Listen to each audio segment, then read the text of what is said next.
Hey there, in this video I'm going to show you how you can fix if your Ford Escape, the Bluetooth is not working. So there are two things that you can try to do. First, unpair it from your phone. If it's possible, unpair it also from the car, the phone from the car. This is the first thing.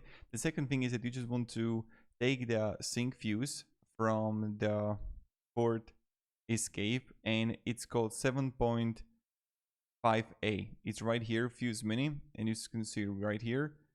Fuse Mini, and check it in your manual primarily, or even you can just write in Google your Escape, what year you have car, and where is the sync. It's right here. And now how to get to it. So in the Ford Escape, the sync fuse is located in the passenger compartment fuse panel that is located on the right hand side of the center console.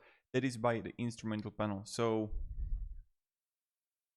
I can just like look here, Ford Escape sync fuse location, and you can even check it on YouTube from other videos. I just wanted to show you what it is. Look at here, fuse box. Do you see that? So here, okay, I'm going to show you. So it's going to be here. You're going to take it out, and then you can have the fuse box right there. So it's going to be right here.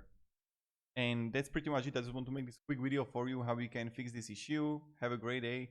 And you're going to take it for like a 1 minute, the 7.5. Just take it 1 minute and you got it. Goodbye.